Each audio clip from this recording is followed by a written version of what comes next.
My girlfriend said, "My friends come first, you come second. They'll still be here when you're gone." I disappeared that evening without any response. I'd been dating Chloe for 2 years, thinking we were building something real together, but apparently I was just the supporting character in her friend group's ongoing drama series. The breaking point came on what should have been one of the best nights of my life. I'd just gotten promoted to senior veterinary technician at the animal hospital, a position I'd been working toward for 3 years through night classes and extra training sessions.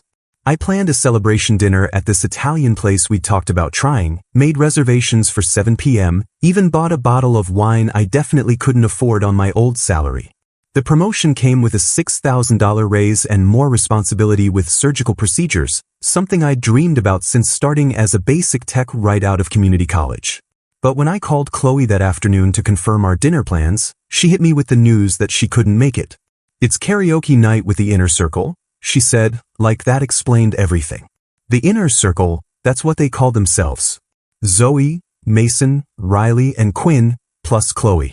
5 adults in their late 20s who treated their weekly social calendar like sacred religious observances that could never, under any circumstances, be missed or rescheduled. They had group chats for everything, color-coded calendars, and emergency protocols for when someone was running late to their hangouts. I'd watched them spend entire evenings planning their next gathering while ignoring the actual gathering they were currently at. I stood in the break room at work, still wearing scrubs that smelled like antiseptic and dog shampoo, trying to process what I was hearing. Around me, my coworkers were celebrating my promotion with a grocery store cake, and I had to excuse myself to take this call. "Can't we celebrate tomorrow instead?" I asked, already knowing the answer because I'd learned Chloe's patterns over 2 years. "Daniel, you know how important these nights are to us. It's about consistency and showing up for each other. We've never missed a Thursday karaoke night, not once. That's what makes us special. What about showing up for me?" The silence stretched long enough that I wondered if the call had dropped.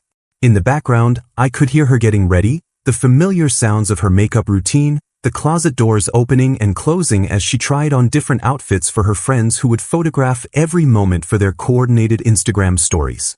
"Look," she finally said, and I could hear the irritation creeping into her voice, "my friends come first, you come second.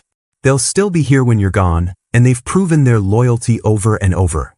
You're asking me to choose between you and my chosen family, and that's not fair." Chosen family. That's what they called each other, like they were survivors of some great trauma instead of 5 people who met at a wine tasting class 2 years ago and decided they were soulmates. They even had matching tattoos, little circles on their wrists that they'd gotten during a weekend trip to Portland, documenting the entire experience with a hashtag campaign. "I'm not asking you to choose," I said quietly, watching through the break room window as Dr. Martinez examined a golden retriever in examination room 3. "I'm asking you to care that something good happened to me. I do care, but Daniel, this is just one dinner. We can celebrate anytime.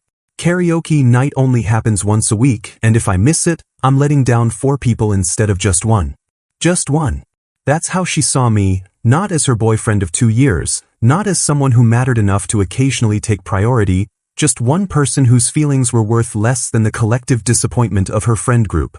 When I got home that night, Chloe was already gone, having left a trail of glitter and the lingering scent of her expensive perfume throughout our apartment.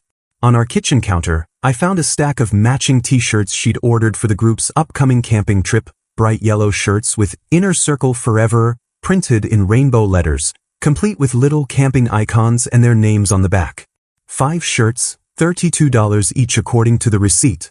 My family reunion was the same weekend as their camping trip, something I'd mentioned multiple times over the past month, something that was marked on the calendar we shared. Something she'd apparently forgotten completely while spending $160 on matching outfits for her friends. I stood there holding those ridiculous shirts, thinking about how she'd spent money we didn't really have on custom uniforms for people who would probably forget her name in 5 years, while completely blanking on something that mattered to me and my actual family. That's when I realized I wasn't just dating Chloe, I was dating her entire friend group, and I was losing that election by a landslide every single day. The promotion dinner I ate alone that night, sitting at my kitchen table with takeout Chinese food and the bottle of wine I'd bought for our celebration, tasted like the most expensive meal I'd ever had. Not because of the wine, but because it was the moment I finally understood exactly what I was worth to the person I thought loved me. Instead of fighting or trying to change her mind, I did something that probably surprised both of us. I started planning my exit strategy with the same methodical approach I used for complex surgical procedures at work. The opportunity came when Chloe announced the Inner Circle was going to a 3-day music festival 2 hours away, complete with matching flower crowns and a rented RV that Mason's uncle was letting them borrow. She was practically vibrating with excitement about their epic adventure, and barely noticed when I mentioned I might visit my friend Trevor that weekend. I'd been saving money from my promotion, and within days of that conversation, I'd secured a studio apartment across town, just 15 minutes from the animal hospital. It wasn't much, 450 square feet with a Murphy bed and a kitchen the size of a closet, but it was mine, and more importantly, it was somewhere I could think clearly without constant reminders of how little I mattered in my own relationship. The moving process became almost therapeutic, like performing surgery on my own life. During my lunch breaks, I'd drive to the apartment with boxes of books, my vintage medical textbooks from veterinary school, and the small electronics that Chloe never paid attention to anyway. She was so absorbed in planning festival outfits and coordinating group chat logistics that she didn't notice my systematic removal of everything that mattered to me. Trevor helped with the larger items, my motorcycle that I'd restored myself, the leather couch I'd bought secondhand and spent weekends conditioning back to life, my desk with all the veterinary journals I collected like other people collected magazines. "You sure about this, man?" he asked as we loaded the bike into his truck. "She doesn't even know you're leaving." "She made it pretty clear where I stand," I said, securing the tie-downs with probably more force than necessary. "I'm just accepting the reality she already established." Trevor had watched this relationship from the beginning, had seen how I gradually became less and less present at our own hangouts because Chloe always had some inner circle emergency that required immediate attention. He'd stopped asking me to join him for weekend activities because the answer was always the same: Chloe had plans with her friends. "What are you going to tell her?" "Nothing," I said and realized I meant it. "She told me they'll still be here when I'm gone." I'm just making that prediction come true. The night before they left for the festival, I packed my final box while Chloe was at Quinn's apartment for what she called festival prep, but was really just an excuse to drink wine and take pictures of each other in different bohemian outfits. I left my key on her dresser next to a handwritten letter, not because I owed her an explanation, but because I owed myself the satisfaction of saying exactly what I thought without interruption or argument. "Chloe," I wrote, "you were right about your friends being there when I'm gone. What you didn't realize is that you taught me the difference between being wanted and being needed, and I finally understand that I want to be with someone who actually wants me back. I hope you and the Inner Circle have everything you're looking for. Take care, Daniel." I signed my name, turned off the lights, and walked out of an apartment that had never really felt like home anyway. The next morning, while they were loading their RV with enough supplies for a month-long expedition, I was moving the last of my things into a place where I could finally hear my own thoughts. For the first time in 2 years, I woke up on a Saturday morning without checking my phone to see what group activity I was expected to accommodate. Instead, I made coffee in my tiny kitchen, sat on my leather couch, and read a veterinary journal about new surgical techniques while listening to whatever I wanted on the radio. It was the quietest, most peaceful morning I'd had in longer than I could remember, and I realized that leaving wasn't just about Chloe, it was about finding myself again. The festival ended on Sunday, and by Monday morning, my phone was exploding with notifications like a bomb had gone off in digital space.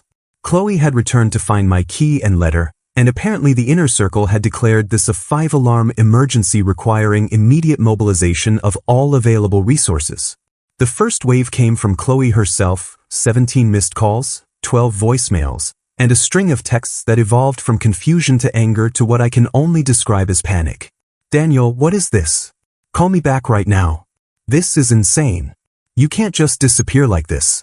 We need to talk." Then came the reinforcements. Mason sent me a message at 6:47 a.m. "Dude, what the hell? Chloe's a mess. You can't just abandon someone like this. Be a man and talk to her." Riley followed with, "This is so dramatic, Daniel. Everyone has relationship problems. You don't just run away. Come back and work this out like adults." Quinn opted for the guilt trip approach. "You're destroying our whole group dynamic. Do you realize how selfish this is? Chloe hasn't stopped crying. Fix this. Zoe went straight for character assassination. I always knew you were emotionally unavailable. Poor Chloe deserves so much better than someone who gives up the first time things get hard. What struck me wasn't the messages themselves, but the coordinated nature of them. They'd clearly held a group meeting to strategize how to get me back, assigning each person different emotional manipulation tactics like they were running a military operation. Mason would appeal to my masculinity, Riley would shame me for being dramatic, Quinn would make me feel guilty about their group, and Zoe would attack my character directly. It was almost impressive in its calculated cruelty. But the real escalation began when they figured out where I worked. Mason showed up at the animal hospital during my lunch break, storming into the lobby in his expensive sneakers and designer sunglasses like he was about to negotiate a hostage situation. "We need to talk," he announced to our receptionist, Jennifer, who looked at him like he might be having some kind of medical emergency. "I'm here about Daniel's situation." I came out of the break room to find him pacing near the cat adoption display, and I could see Dr. Martinez watching through the office window with obvious concern. Mason had this way of commanding attention wherever he went, and our quiet veterinary practice wasn't equipped for whatever drama he was bringing. "Mason, what are you doing here?" "What am I doing here? What are you doing, disappearing like some kind of coward? Do you have any idea what you've done to Chloe? She's been crying for 3 days straight." "That's between me and her," I said, keeping my voice low because we had clients in the waiting area with their pets. "No, it's not just between you and her. You've destroyed our entire friend group. Do you think you can just walk away from people who care about you?" The irony wasn't lost on me. The same people who'd never once asked how I was doing during 2 years of being systematically ignored were now claiming they cared about me. "I'm not walking away from anyone," I said. "I'm just not dating Chloe anymore. This isn't how you break up with someone. You don't just vanish. You don't leave cryptic letters. You sit down and have an adult conversation." Mason was getting louder, and I could see Jennifer reaching for the phone, probably ready to call security if this escalated further. "I tried having conversations for 2 years, I replied. She made it clear where I stood. "I'm just accepting what she already told me." He followed me outside, still lecturing me about proper breakup protocol and emotional maturity, apparently unaware that he was proving my point about their group's inability to respect boundaries.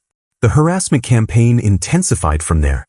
Riley created fake profiles on dating apps, not to match with me, but to send me lengthy messages about how I was running away from real love and needed to stop being so stubborn and prideful. Quinn started showing up at places I'd mentioned going, the coffee shop near work, the bookstore where I bought my veterinary journals, even the motorcycle repair shop where I got my bike serviced. She'd pretend these were coincidental encounters, then launch into speeches about how relationships require compromise and sacrifice. The most disturbing escalation came when they figured out my new address. I came home from a particularly long day dealing with a difficult surgery to find gift bags hanging from my apartment door handle. Inside were items I'd left at Chloe's place, my coffee mug, a sweater, some DVDs, along with handwritten notes from each member of the inner circle about why I needed to come home. Zoe's note was especially manipulative. "Daniel, I know I was harsh before, but that's because I care about you both so much. You and Chloe are meant to be together. Don't let pride destroy something beautiful." The building's security cameras later showed me that they'd been taking shifts watching my building, documenting my schedule like private investigators.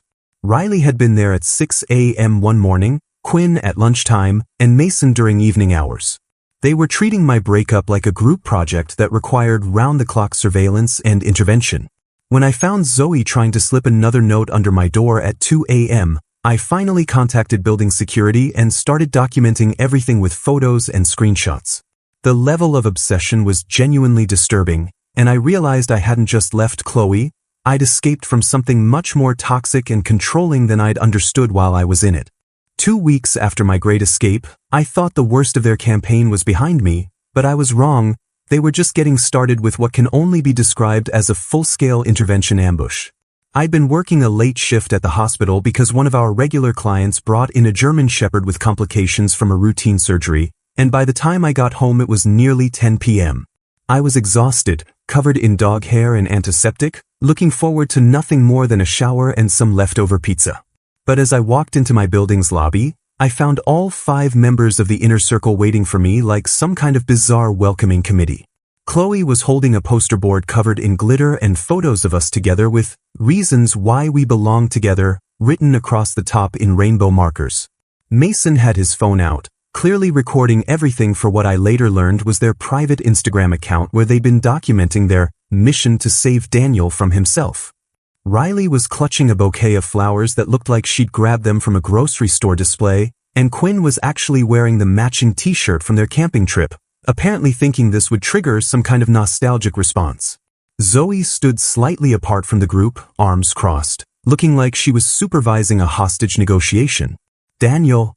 Chloe practically shouted when she saw me, her voice echoing off the marble walls of the lobby. "We need to talk. All of us. As a family." I stopped in my tracks, genuinely stunned by the audacity of what I was seeing. Somehow, they'd convinced Gary, our building manager, to let them wait inside instead of on the street. Later, I found out they told him they were planning a surprise birthday party for me and needed to coordinate the logistics. Gary, being a nice guy in his 60s who probably thought this was sweet, had let them set up camp in the lobby for the better part of 3 hours. "How did you get in here?" I asked, though I was already piecing together their manipulation tactics. "That doesn't matter," Chloe said, stepping forward with her poster board like she was presenting evidence in court. "What matters is that you're punishing all of us for caring too much. Look at this list, Daniel. Look at all the reasons we're perfect together." She started reading from her poster. "Number 1, you love my laugh. Number 2, we both like pineapple on pizza. Number 3, you said I was the most beautiful girl you'd ever seen. Number 4, we have the same Netflix password." The list continued for what felt like an eternity, each item more superficial than the last. She'd apparently spent hours crafting this monument to our relationship, but it read like a description of any generic couple rather than something specific to who we actually were as people. Meanwhile, Mason kept his phone trained on my face, clearly hoping to capture some kind of emotional breakdown for their group's social media content. "This is insane," I said, heading for the elevator. "You can't just ambush someone in their own building." "We're not ambushing you," Quinn said, stepping directly into my path with tears streaming down her face. "We're trying to save our chosen family. Don't you understand what you're doing to us? We're falling apart without you."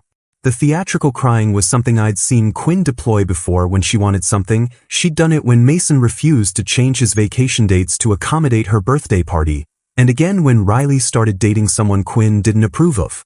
It was emotional manipulation disguised as vulnerability, and I was tired of pretending it was genuine. "You're not falling apart without me," I said. "You barely acknowledged I existed when I was actually around." "That's not true." Riley jumped in, waving her grocery store flowers like a weapon. "We invited you to everything. You just never wanted to participate." "I never wanted to participate in being the designated photographer for your group activities and the guy who paid for dinner when the check came." The elevator arrived and I stepped inside, but Quinn physically blocked the doors from closing with her body. "Please, Daniel, just give us 5 minutes. Let us explain how much you mean to all of us." "You had 2 years to show me how much I meant to you," I said. "The time for explanations is over." Chloe pushed past Quinn into the elevator with me, her poster board crumpled against the wall. "You can't just throw away 3 years like this. We had plans. We were going to move in together officially. We were going to get a dog. We were going to travel to Europe next summer." "You were going to travel to Europe with your friends?" I corrected. "I was going to pay for it." The elevator doors finally closed, but instead of going to my floor, Chloe hit the emergency stop button. For a moment, we were trapped in that small space together, and I could see how genuinely desperate she'd become. Her carefully applied makeup was smudged, her hair was messy, and there was a manic energy in her eyes that I'd never seen before. "I know I messed up," she said, her voice cracking. "I know I took you for granted. But that doesn't mean we can't fix this. People make mistakes in relationships. That's normal. You don't just walk away from someone you love because they made mistakes." "Chloe, you didn't make mistakes. You made choices. Every single time you picked your friends over me, that was a choice. Every time you forgot something important to me while remembering every detail of their lives, that was a choice." I reached around her to restart the elevator. "And now I'm making a choice too. When the doors opened on my floor, building security was waiting. Gary had apparently realized something was wrong when he heard Quinn crying in the lobby and Mason's increasingly aggressive attempts to follow me upstairs. The security footage later revealed they'd been taking shifts watching my building for 3 days, mapping out my schedule and planning this intervention like a military operation. As I walked to my apartment, I could hear Chloe pleading with the security guard, explaining that this was all a big misunderstanding and they were just trying to help someone they cared about. But I was done being someone's project to fix, and I was definitely done being the villain in their group narrative just because I'd finally decided to value myself enough to walk away. 3 months later, the universe started delivering the kind of ironic justice that makes you believe in karma, and I had a front row seat to watch the inner circle implode under the weight of its own manufactured drama. The first crack appeared when Mason got a promotion at his marketing firm that required him to relocate to Denver within 6 weeks. Instead of celebrating his success, the group treated his announcement like a personal betrayal, with Chloe leading the charge in passive-aggressive guilt trips about abandoning the family. I learned about this through Trevor, who'd remained friends with Mason despite everything and found the whole situation hilarious. "Dude, they're actually mad at him for taking a better job," Trevor told me over beers at our favorite brewery. Chloe kept saying he was pulling a Daniel by prioritizing his career over their friendship. The lack of self-awareness is incredible. Meanwhile, I was thriving in ways I hadn't expected. The extra money from not subsidizing group activities meant I could finally afford things I'd been putting off for years, like adopting Bandit, a 3-year-old golden retriever mix who'd been surrendered to our clinic after his elderly owner passed away. Bandit had been at the shelter for months because he was older and had some minor health issues that made him less adoptable, but he was exactly what I didn't know I was looking for. Having a dog meant establishing new routines that had nothing to do with anyone else's social calendar. Morning walks before work, evening trips to the dog park, weekend hikes at state trails I'd never had time to explore when I was constantly accommodating Chloe's group activities.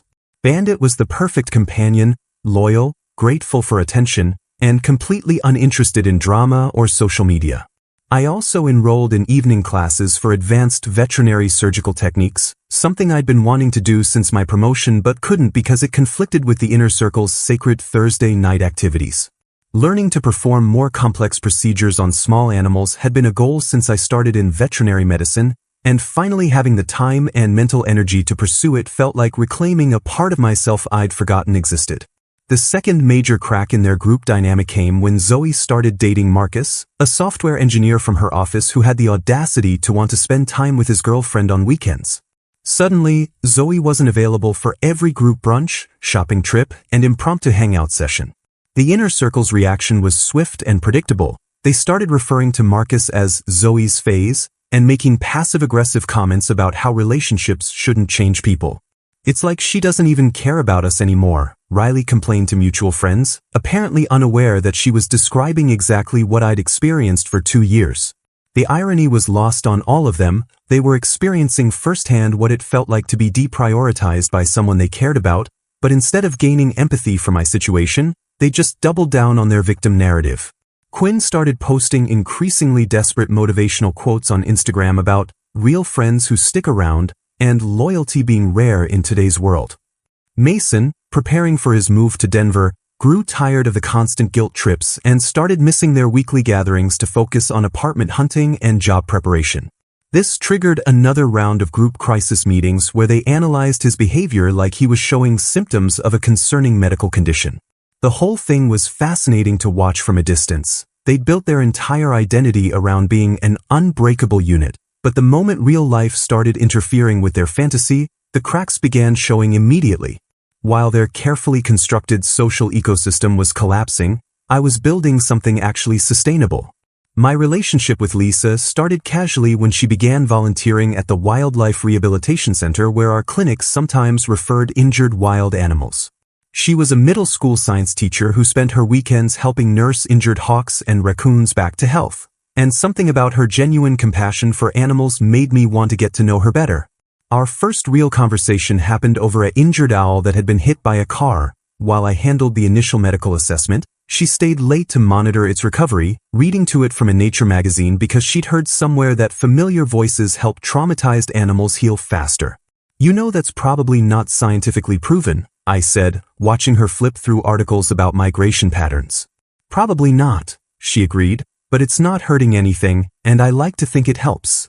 That simple philosophy, doing something kind just because it might help, was so different from the inner circle's performative altruism and social media activism that I found myself looking forward to our weekend volunteer shifts together. Lisa never asked me to prioritize her over my friends, never demanded my attention, never made me feel guilty for having interests outside of our relationship. She had her own life, her own goals, her own circle of teacher friends who got together for hiking trips and book clubs without requiring anyone to sign loyalty pledges or coordinate matching outfits. As her carefully constructed friend group continued fragmenting around her, Chloe entered what I can only describe as a desperate reconciliation phase that would have been pathetic if it weren't so invasive. The 3 a.m. voice messages started in late October, long rambling monologues that arrived while I was sleeping and greeted me like unwelcome ghosts when I checked my phone in the morning.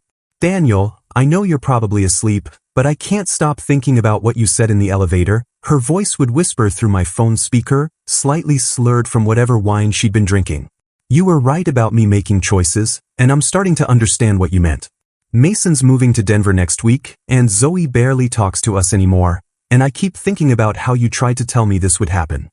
The messages grew longer and more intrusive as the weeks passed, sometimes lasting 15 or 20 minutes as she narrated her evening routine, brushing her teeth, getting ready for bed, lying awake analyzing every moment of our relationship like she was studying for a test she'd already failed. I was watching Netflix tonight and that show we used to like came on, and I realized I don't even remember what you thought about the ending because I was always on my phone texting the group. That's not normal, is it? I should remember what my boyfriend thought about things. Her sudden self-awareness would have been touching if it hadn't taken losing me for her to develop it. But Chloe wasn't content with just voice messages. She started showing up at places she'd never visited while we were together, places I'd mentioned going to that she'd previously dismissed as boring or beneath her social standards. I'd spot her at the coffee shop near the animal hospital, sitting alone with a book she wasn't reading, clearly hoping I'd notice her and start a conversation. She began frequenting the dog park where I took Bandit for his evening walks, always positioned on a bench with perfect sight lines to the main entrance, pretending to be absorbed in her phone while obviously scanning for my arrival. The most uncomfortable encounter happened at a veterinary supplies store downtown where I'd gone to pick up some specialized surgical equipment for the clinic. I was comparing prices on different suture materials when I heard familiar crying coming from the reptile section. Chloe was standing in front of a display of terrarium accessories, tears streaming down her face as she stared at a collection of ceramic water bowls. Daniel, she said when she noticed me, like she was genuinely surprised to see me there, despite the fact that this was clearly a planned encounter. What are you doing here? Buying supplies for work. What are you doing here? I asked, though the answer was obvious. I was just looking around, thinking about getting a pet. Maybe a gecko or something small. Chloe, who had spent 2 years complaining about pet hair on furniture and refusing to let me get so much as a goldfish, was suddenly interested in reptile ownership. I've been thinking a lot about responsibility lately, she continued, wiping her eyes with the back of her hand. About taking care of something other than myself. I never realized how selfish I was until everyone started leaving. The breakdown that followed was genuinely painful to witness. Not because I felt sorry for her, but because it was so clearly performative while also being rooted in real desperation. She talked about how Quinn had started graduate school and barely responded to group messages, how Riley was spending all her time with a new boyfriend, how even Zoe's relationship was becoming more serious. You were right about everything, she sobbed in the reptile section while an employee pretended not to notice the drama unfolding near the gecko habitats. I treated you like you were disposable. And now I'm watching everyone else do the same thing to me.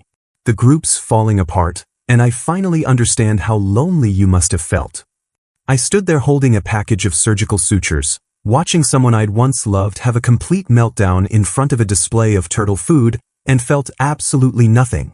Not anger, not satisfaction, not even sympathy, just a profound indifference that told me I'd truly moved on. I'm sorry you're going through this, I said, and meant it the way you mean it when you hear about a natural disaster affecting strangers. But I can't fix it for you. Her final desperate attempt came a week later when I found a care package on my doorstep addressed to Bandit. Inside was an assortment of expensive dog treats, a plush toy shaped like a veterinarian stethoscope, and a handwritten note that read, "Dear Bandit, I miss being your dog mom. I hope your dad is taking good care of you. Love, Auntie Chloe." The presumption of referring to herself as Bandit's dog mom when she'd never met him, combined with the obvious manipulation of using my pet to get to me, finally pushed me to block her number completely. I'd maintained one avenue of communication out of politeness, but using my dog as an emotional weapon crossed a line I hadn't even known existed. 6 months after my escape from the inner circle's toxic ecosystem, I discovered through social media that their carefully constructed chosen family had completely disbanded, scattered across the country like dandelion seeds in a strong wind.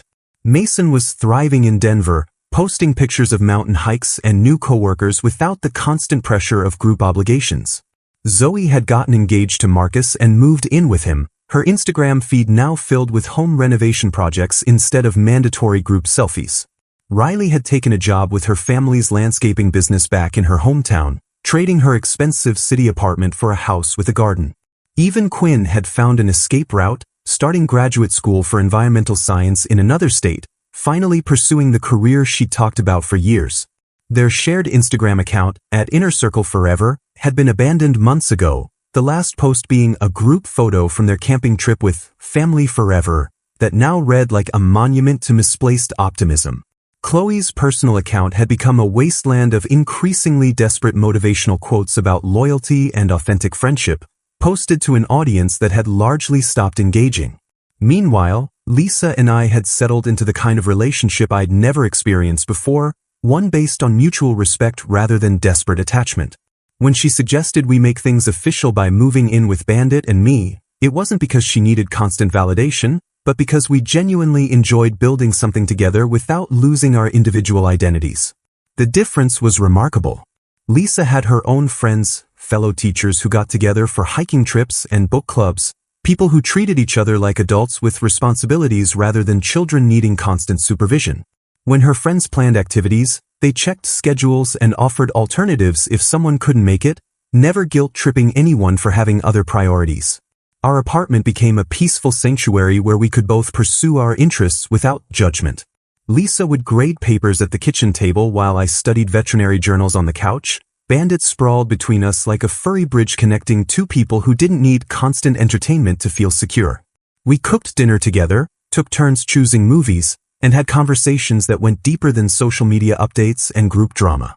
One evening while we were planning a quiet camping trip to a state park, just the three of us, no coordination required with anyone else, I realized I'd learned something valuable from the whole experience. Chloe had been right about one thing: her friends were still there when I was gone. But what she'd failed to understand was that being physically present isn't the same as being emotionally available, and that surrounding yourself with people who enable your worst impulses isn't genuine support. The inner circle had been a house of cards built on mutual dependency and manufactured drama, designed to make its members feel special while actually preventing them from growing as individuals. Real relationships don't require you to lose yourself to maintain them, don't demand constant proof of loyalty, and don't fall apart when someone pursues their own goals. As I packed our camping gear while Lisa checked trail maps and Bandit supervised from the passenger seat, I felt a quiet satisfaction that had nothing to do with revenge. The life I was building wasn't dramatic or Instagram-worthy, but it was real, sustainable, and completely my own choice.